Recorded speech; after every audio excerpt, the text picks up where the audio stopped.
go ahead and introduce yourself. Doug Fox from South Bend, Indiana. So how did you get started, Doug? Technically, I blame it on my mom's mom.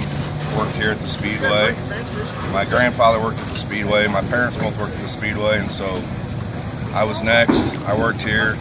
I flagged a few different tracks, and finally got tired of flagging and decided I'm going to race. I'm going to be the guy on the other side now. And so in 2011, I started weekly racing. I did a little bit before that in some enduros at Kalamazoo, V8 front-wheel drive. And then weekly, started in the front-wheel drive class here in 11. And then 2013, went to the street stocks. That's where I've been since. So you're pretty much the mayor of the pits, from what I hear, huh? Yeah, that's what people seem to tell me.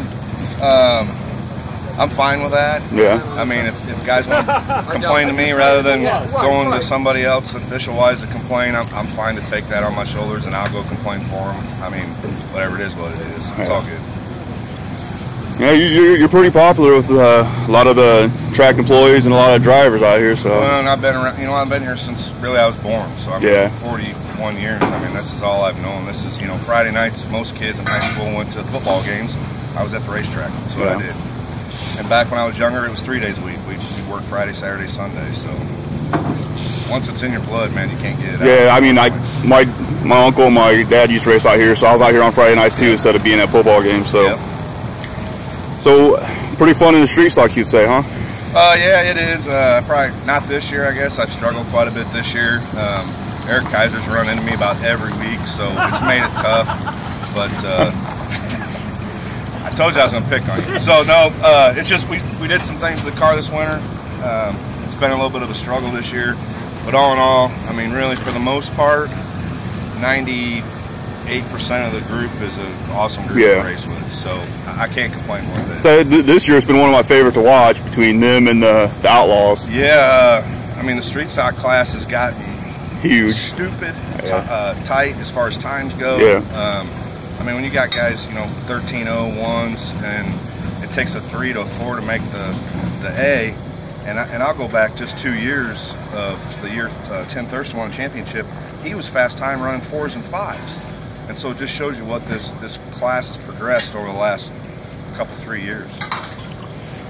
Cool. So how'd you get your name, Dancing Doug? Well, sometimes I have too many adult beverages, and I'm not afraid to shake a leg every now and then. There you go. Actually, to be honest with you, the original name came from Jerry Cannon, who was the announcer at New Paris Speedway. And when I flag, I get a little...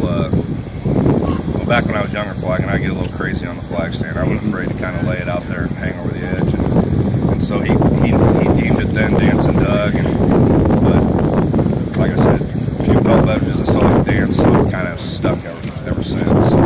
Speaking of flagging, I heard a rumor that you black flagged a whole heat race at Plymouth one time. I did. They were out. Actually, I don't remember if it was a heat or a feature, but neither here nor there. Yeah, they were out on the track and they were jacking around. It took us forever to get a lap in, and finally I called back to the pits and I said, look, is the next race ready? They're like, yeah, it's in line. I said, tell them boys to be ready, because if these guys can't get it together, we're moving on. And sure enough, the next time around, we had caution, couldn't get a lap in or one lap in or whatever, and I just went on the track, black flagged everybody, and they all stared at me. They didn't know what to do. Pointed them off the track. I said, bring the next race out. I said, now you can tell them I'll sit back there and think about what they do or what they've done, and then let's go from there. And they came back out, went green to checker after that. So that's pretty cool. So there's a lot of drivers out here that help each other, and it's pretty much like a family. It is. I mean, it's pretty much, no matter what class you run, you can go to about any pit and ask to see if you can borrow something. And more than likely somebody's going to, if they have it, they're going to help you out with it, most definitely. Yeah. And it, you know, that's one of the reasons I love it out here, because you guys all treat each other like family. Yeah. So what advice would you give somebody just starting up? I guess I would, I don't know, I guess I'd tell you to be smart about it, learn first, don't be afraid to start small. You don't have to be a street stock or a late model or a whatever sportsman guy right out of the box. You don't. You know, I started off in the front wheel drive class and I learned from there, and then I moved up. And I think sometimes there's too many guys that just think they got to jump right into a you know, $50,000 to $100,000 late model and go for it. I think it turns people off. It turns you off when you start spending all that money. And yeah.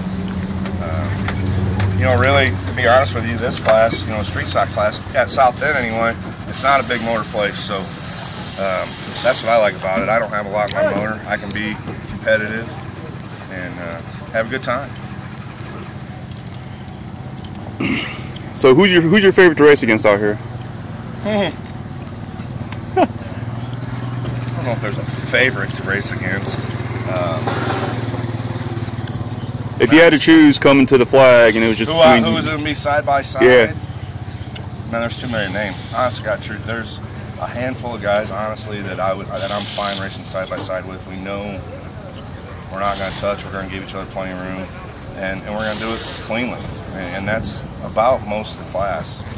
There's a couple guys that might rough you up a little bit, and that's racing as well. I get it, but there's a long list of guys that won't do that, and they'll take their licks, and if you can beat them, you beat them, and if they can beat you, you take that. And they were better than you that day, and move on. Try to get better for the next week. Any sponsors you want to mention? Yeah, I'd like to mention HSA's Properties, Total Value RV, Auto Value Bumper to Bumper. Jay Freed helps me out on track design.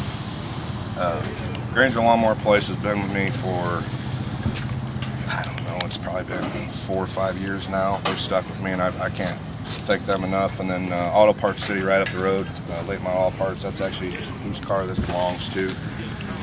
And then racecarwindows.com. Any of the guys out there looking for Lexan, check him out. He's got good prices. So.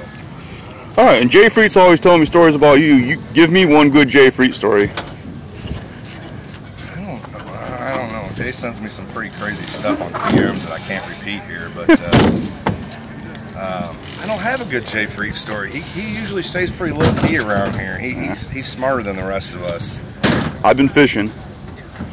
All right, well, if I thanks. come up with one though, I'll let you know. All right, well, thanks, Doug. Appreciate it.